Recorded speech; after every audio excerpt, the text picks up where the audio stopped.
All right, this week we find out that MAGA can be fun. Woo! Yeah, even Julia knows. All right, let's go on here. This pretty much sums up this week and what's been going on with Trump ascending in the polls. The Never-Trumpers are needing copium just to be able to get by. So we got some interesting things to look forward to this fall as we continue to march into fall. Government Gangsters just came out, a great book by Kash, who reveals all of the big players and what they did. And it's just a great list of that. Also, equally powerful is a book coming out by Marlow called Breaking Biden. Just a very, very deep dive into what went on behind Biden's money machine, who were the people, and it just, I'm sure it will be used in court quite a bit.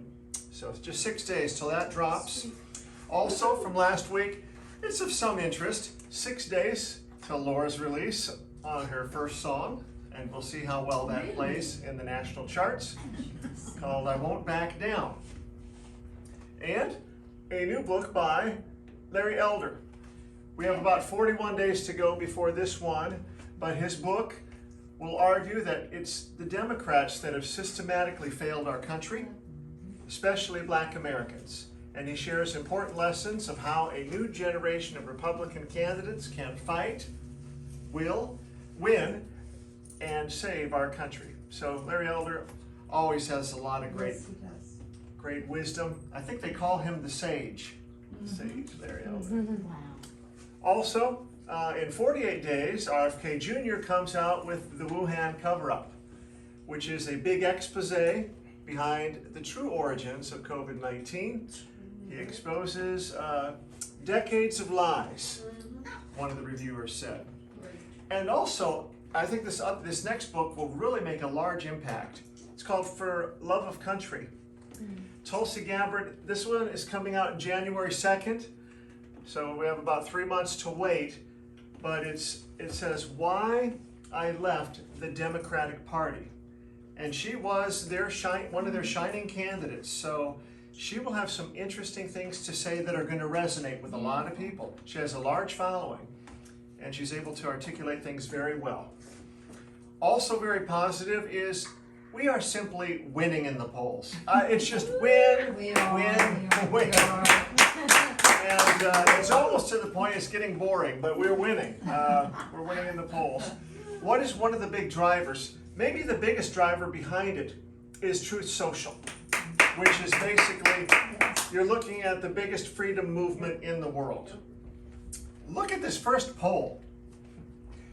Trump 52, Biden 42. When this poll hit from ABC, all of your liberal media just went crazy, just bonkers. It is a very, very big difference. It's beautiful. It's just beautiful. And you look on how different news stations are covering this. This was CNN, and they're like, well, let's take a look at President Trump. What is his favorable rating even on Fox? 85%. Wow. And what's his primary vote share? 60%. They don't know what to say. They just know that Trump is ascending. And they really don't have anything going their way as Democrats.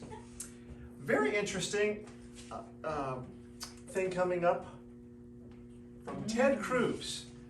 Ted is, I would say, one of your smarter guys in the Senate. He knows power. He knows what's going on. He predicts the Democrats will make Michelle Obama the 2024 nominee. She will. And so who knows? He said that's the most likely scenario in his mind. And it was interesting. He had even down to a month. He said it would be probably August when they would insert her.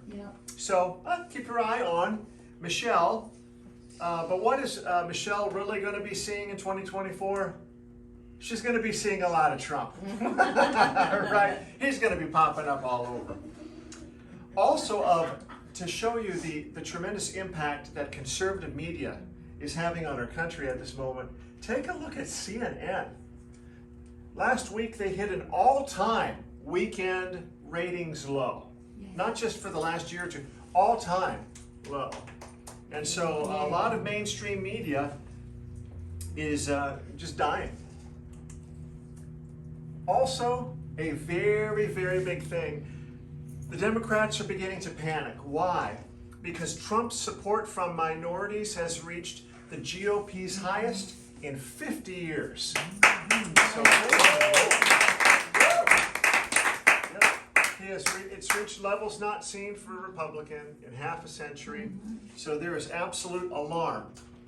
And you might say, well, is this just a little photo here or there? No, look at Philadelphia yesterday. Okay, look who wants to get near President Trump. A lot of people of color. Yes. Yep, brothers and sisters are wanting President Trump. And so it's on. It's on. You're starting to see signs like this. What? Yeah, it's on its way. Democrats for sure. Now, is this just in a few places? No, I'm thinking of a place called Dallas. What happened there? Well, Dallas Mayor Eric Johnson last week was a Democrat. This week, he says, I'm going to become a Republican and run this city as a Republican. Yeah. Woo! Way to go, Eric. Way to go, Eric. He says America's cities need what? Republicans. That's right from him. And he is in a blue-leaning city. So he has some courage and wow. Just like Tulsi Gabbard, gonna make the switch. But he's actually more just jumping head first in because he's saying, I am a Republican now, and I'm gonna run the city as a Republican. Also interesting, Kash Patel is not just laying down and letting the Democrats win. He is suing now FBI Director Christopher Wray. He says, I will depose him and the other Russia hoax government gangsters. If Congress won't do its job, Amen. I will. Thank you. So thank you, Kash. Yes. Absolutely. Wow, I haven't heard this. And now I know it's always a special moment for our group. We have some personal reflections coming now from Dr. Fauci. Okay,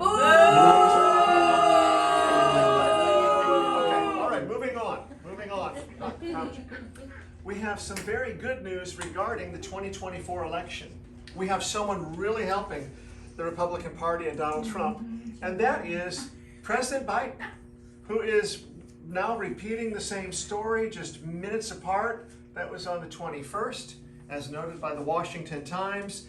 Then we have him stumbling on stage, almost brushing into a flag, fiddling with his earpiece. He is just bumbling. He is just making it, people want to vote Republican, basically, at this point. We also had a very great win in court. I don't know if you saw what happened out of Wisconsin. The final 3 Whitmer kidnapping defendants were found not guilty. So this was a huge win in court with this whole thing that was constructed. I don't know if you guys have followed any of that. She was the governor or mayor or something that they were accused of. The governor, it was Governor Whitmer Michigan, sorry.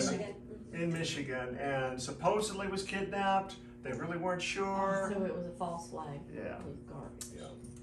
And so now there's Yeah. Trump won. All right. Who keeps putting these Trump won things? I gotta get one in. I Thanks don't for know. my new truck. Also, pressure continues to be mounting regarding the voting fraud of 2020. Of course, the mainstream media wants that just to go away. Please go away. But now you got people like Bill O'Reilly who says, man, there's a Chinese whistleblower that's confirmed as many as 5 million fake ballots were printed in China and shipped. So it's just not stopping. There's people talking about it. Celebrities talking about it, like Kid Rock saying, hey, you know what's absent from the news? Remember Dominion? Remember the Dominion voting machines? Remember the lawsuits they had against Rudy Giuliani and Sidney Powell? Guess what? They lost them. So you have even celebrities following what's going on. And you have President Trump refusing to concede the 2020 election. He's going to keep bringing it up. He said they've rigged the presidential election of 2020, and we're not going to allow them to rig the election of 2024. in addition to President Trump, and I felt this was huge, Tucker Carlson comes out on the 23rd and said, you know, they're sending people to prison for saying that the last election was rigged, which it was. So he is very clearly letting all of his followers know and the nation know that, yeah, even your fair and balanced newscaster like him says it was rigged. It was rigged. Also, very good news. I say some of the best for last. How many of you guys know Joe Rogan? Okay, we've talked about him. He's got a massive podcast following, maybe the largest in the nation. 11 million people per episode. Guess what he just said? Hey, Trump gets my vote over Joe Biden. That's for sure. So he is even beginning to signal to middle ground America, yeah, it's all right, vote for Trump. Go ahead and do it. And then lastly, something, we'll end with this slide. Late breaking news, all right? This just happened tonight at 7 o'clock, all right? Elon Musk decided to do something. He decided to fire his entire election integrity team over at Twitter, now known as X, for undermining election integrity. Wow! So thank you, Elon. Thank you. Yay. Thank you for firing your own people in the name of election integrity, man. Wow. So, all these things, we thank the Lord tonight. So, Hallelujah.